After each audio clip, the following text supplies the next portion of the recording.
Nouvel An, je suis heureux de m'adresser à vous pour vous présenter mes vœux. Ce soir, alors que la communauté catholique est en deuil, avec le rappel à Dieu de sa sainteté, le pape émérite Benoît XVI, je voudrais d'abord joindre mes pensées aux vôtres, en souvenir des êtres chers qui nous ont quittés. Je prie avec vous pour qu'ils reposent en paix. À nos malades, j'exprime ma compassion et mes souhaits de prompt rétablissement. L'année 2022 s'achève comme elle a commencé.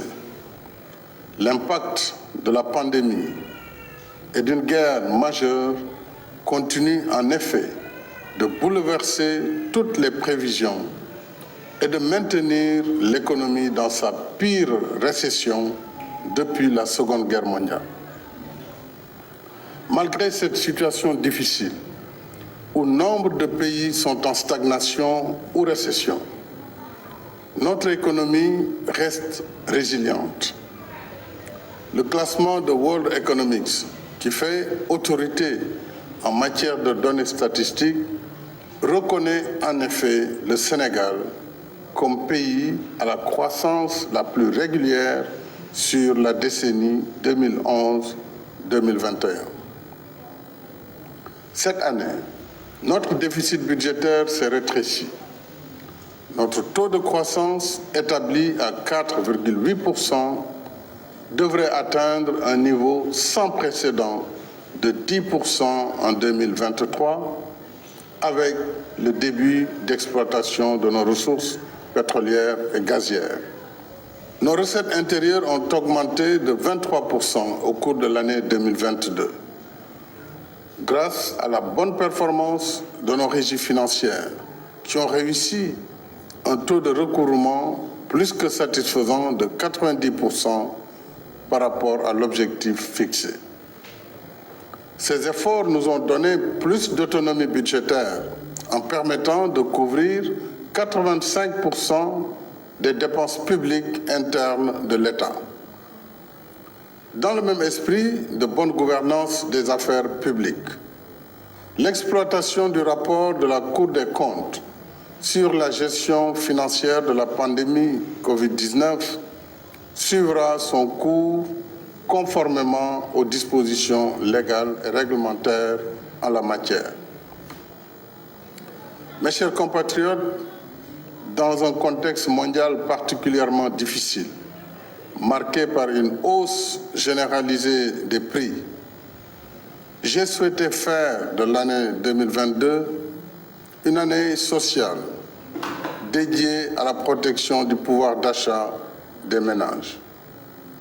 C'est le sens des mesures portant sur l'augmentation substantielle des salaires pour un montant cumulé de 236 milliards de francs CFA. La subvention des prix du carburant, du gaz et des denrées de première nécessité pour plus de 750 milliards. La renonciation par l'État de 157 milliards de recettes fiscales sur des produits importés comme le riz, le blé, le maïs, le sucre et l'huile, afin d'éviter leur renchérissement pour le consommateur. Enfin, le soutien direct à 543 000 familles vulnérables par transfert d'argent pour plus de 43 milliards. À cela s'ajoutent les décisions issues des concertations nationales sur la lutte contre la vie chère, visant à contenir la tendance inflationniste des prix, y compris le loyer. Je remercie l'ensemble des acteurs économiques et autres forces vives de la nation qui ont contribué au succès de cet exercice de solidarité nationale. L'effort de protection sociale sera renforcé en 2023 avec la mobilisation de plus de 450 milliards au titre des produits alimentaires et énergétiques. Celles concernant le carburant et l'électricité seront cependant ajustées et mieux ciblées en faveur des couches sociales les plus nécessiteuses. En outre, les bourses de sécurité familiale seront portées de 25 000 francs CFA à 35 000 francs CFA par trimestre et élargies à de nouveaux bénéficiaires sur la base de critères de vulnérabilité. C'est dire, mes chers compatriotes, que le gouvernement reste dans le temps de l'action, de la sensibilité sociale, par la veille, l'écoute et la proximité, mais également de l'offensive économique. En somme, le Sénégal est aujourd'hui passé d'un état d'indigence à un état d'émergence. Le combat pour la souveraineté alimentaire reste un objectif de premier plan. Ainsi, en 3 ans, le budget de la campagne agricole a doublé, passant de 40 milliards en 2019 à plus de 80 milliards en 2022 pour soutenir les producteurs en semences, engrais et matériel agricole. Cette année encore, grâce à l'intensification de nos efforts et une pluviométrie abondante, les récoltes sont satisfaisantes avec plus de 3,6 millions de tonnes pour les céréales et 1,5 million respectivement pour l'arachide et les produits horticoles. Nous ferons encore mieux avec les nouveaux aménagements hydro-agricoles en cours, une meilleure maîtrise de l'eau et le développement progressif des agropoles, des domaines agricoles communautaires et des fermes Natangué et Warui. Dans le cadre de la modernisation du secteur agricole, je me réjouis d'annoncer l'acquisition prochaine de plusieurs matériels et équipements, dont des tracteurs, moissonneuses, batteuses, kits d'irrigation, magasins de stockage et chambres froides. Mes chers compatriotes, en dépit de la crise, nous poursuivons résolument nos chantiers d'infrastructure parce qu'il ne peut y avoir d'émergence sans infrastructure de base. Cette année, nous avons achevé des projets emblématiques comme la première phase du TR, le stade Abdoulaye Wade, le pont Nelson Mandela de Foundiougne et celui de Marsassoum, l'autopont de Kermassa, les axes routiers Tambacounda, Goudiri, Kidira et Louga, Dara, entre autres. Au total, 60 chantiers d'infrastructure sont actuellement en cours d'exécution, mettant à contribution le secteur privé national et une main-d'œuvre intensive. Il s'agit, entre autres, de la ligne BRT entre Guédiawaye et Dakar, de la seconde phase du TR entre Diamniadio et Aïbédé, de la route du Dandemayo, de l'axe Kidira-Bakel, de l'autoroute du Nord, Dakar-Tivaouane, Saint-Louis, dont les travaux démarrent en 2023 en cohérence avec le regain de trafic lié à l'exploitation de nos hydrocarbures. Du programme de connectivité des zones de production agricole dans les régions de Kaffrine, Kaolack et Thiès, dont le montage financier est bouclé, et du programme spécial de désenclavement, un vaste chantier quinquennal qui a déjà démarré pour réaliser 2850 km de routes ainsi que des ouvrages d'art en milieu rural et urbain. À terme, ce programme mobilisera 60 entreprises nationales et générera 50 000 emplois. S'y ajoutent les projets spécifiques d'équité territoriale exécutés par le PUDC, le Pumon et Promoville pour un maillage complet du pays en route bitumée, pistes carrossables, infrastructures hydrauliques et électriques. Ce sont tous ces efforts qui ont hissé notre pays à la 8e place du classement Global Economy des meilleurs réseaux routiers et autoroutiers d'Afrique sur 38 pays évalués. Nous avons la même ambition de performance pour les secteurs stratégiques des mines et de l'énergie, conformément à nos engagements au titre de l'initiative pour la transparence des industries extractives, ITIE. Le conseil d'administration de l'ITIE a ainsi reconnu en octobre dernier que le Sénégal a atteint un score très élevé dans la mise en œuvre de l'ITIE suite à sa seconde validation, avec la mise en ligne transparente des contrats miniers, pétroliers et gaziers, tous accessibles au grand public. Je suis heureux d'annoncer que de bonnes perspectives sont devant nous pour réaliser au plus vite l'accès universel à l'électricité.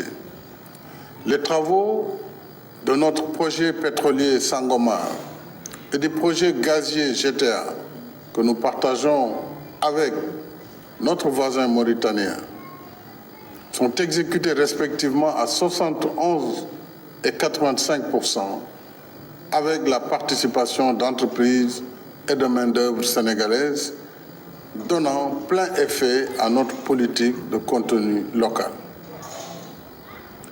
Dans la perspective de nos premières productions en 2023, notre pays a adhéré en novembre dernier à l'Organisation des pays africains producteurs de pétrole afin de défendre ses intérêts dans le cadre de la solidarité africaine.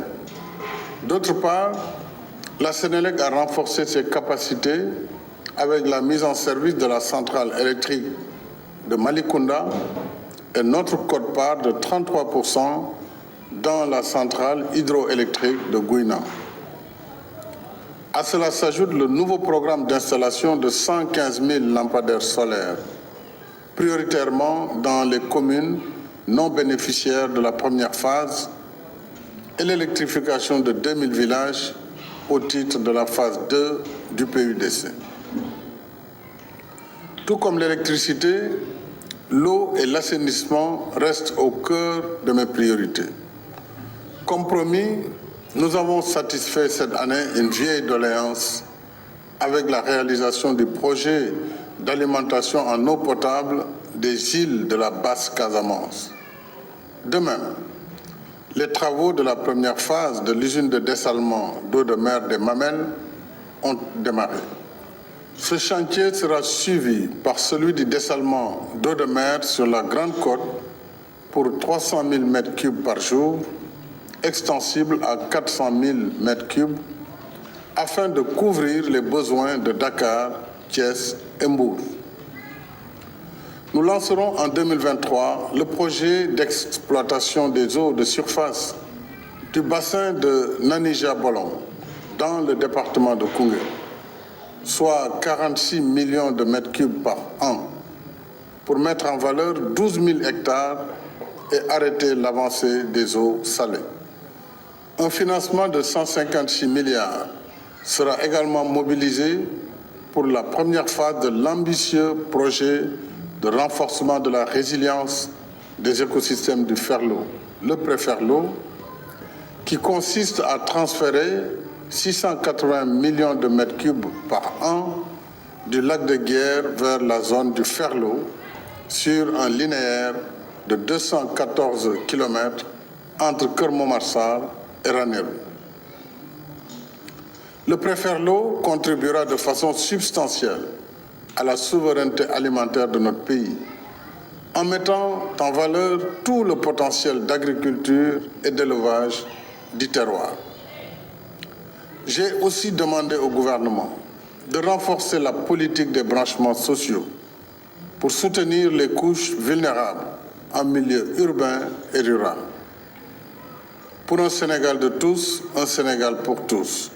Et parce que l'eau est un minimum vital, je tiens particulièrement à ce que chaque famille, quelle que soit la modestie de ses moyens, puisse accéder à l'eau potable. En matière d'assainissement, d'importants chantiers sont en cours, avec la finalisation des travaux de renforcement des capacités de la station de Cambérène, le lancement du projet de renouvellement du collecteur Anne Fan pour régler une vieille préoccupation des communes de Hann, Fann.E, Amitié, Grand Dakar, Biscuiterie, Mermoz Sacré-Cœur, Sicap Liberté, Dieuppeul-Derklé, Grand Yoff et des HLM. Enfin, la poursuite du programme d'assainissement des villes de Dakar, Kaolack, Louga, Matam, Pikine, Rufisque, Tambacounda, Saint-Louis, Tivaouane et Touba. Dans la quête d'émergence, notre système éducatif reste le cœur battant qui irrigue le corps social et donne vie et espoir à la nation. Éduquer et former nos enfants, c'est entretenir la lumière du savoir qui éclaire les esprits et illumine notre marche vers le Sénégal de nos rêves. C'est pourquoi l'État continue d'investir plus de 25% du budget national dans l'éducation et la formation. Nos acquis récents le prouvent à suffisance avec l'inauguration de l'Université Amadou Mahtar Mbow, le démarrage des classes préparatoires aux grandes écoles, la finalisation des travaux de construction de l'Université El Hadji Ibrahima Niass, le renforcement des capacités de l'Université virtuelle du Sénégal, avec la construction en cours de 46 espaces numériques ouverts, le démarrage des enseignements du campus franco-sénégalais, la création des universités Souleymane Niang de Matam et Sénégal oriental de Tambacounda, dont les coordonnateurs de projets sont déjà nommés. La mobilisation de 52 milliards pour la modernisation des équipements scientifiques de nos universités, l'amélioration de la pension de retraite du personnel enseignant et de recherche, et l'augmentation des avantages accordés au personnel administratif, technique et de service. Malgré nos contraintes et nos limites, nous devons être fiers de notre système universitaire. Au regard des performances de l'Université Cheikh Anta Diop de Dakar, récemment classée première université francophone d'Afrique, et des excellents résultats de nos candidats au dernier concours d'agrégation du CAMES en sciences de la santé. Et à travers le monde, des compatriotes et ressortissants d'autres nationalités formés à l'université sénégalaise excellent dans tous les domaines de l'activité humaine, y compris les plus pointus.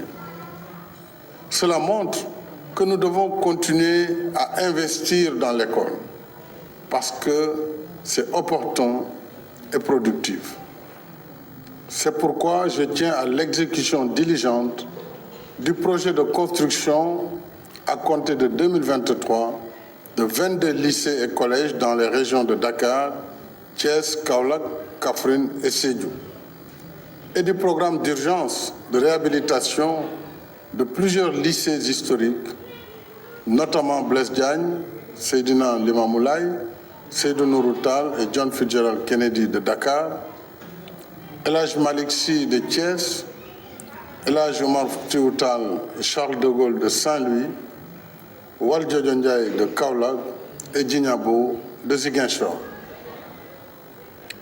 J'accorde le même ordre de priorité à la mise en œuvre des conclusions de la rencontre nationale avec la communauté des Dara du 28 novembre dernier. Depuis des siècles, les Dara font partie intégrante de notre patrimoine spirituel, éducatif et socio-culturel. Ils méritent à ce titre une reconnaissance et un appui institutionnel plus conséquent.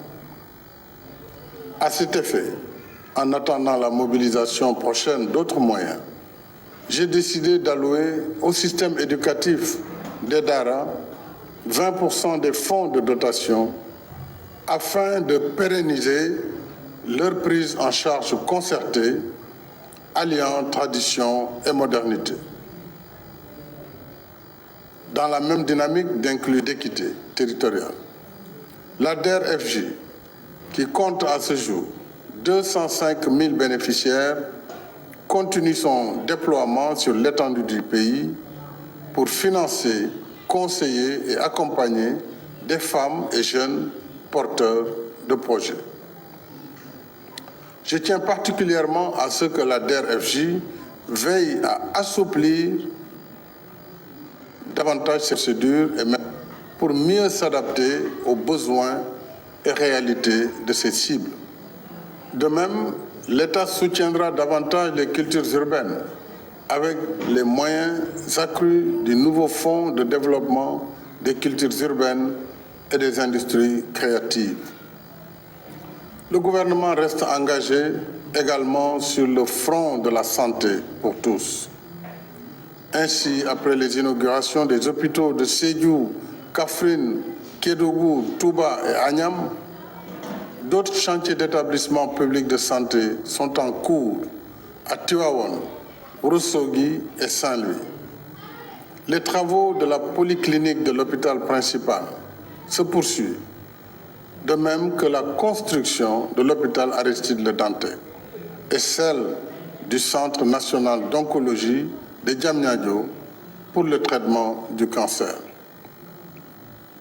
En même temps que nous investissons dans les structures de santé et leurs ressources humaines, il nous faut impérativement réformer et améliorer la gouvernance du secteur afin de la rendre plus efficace et plus transparente.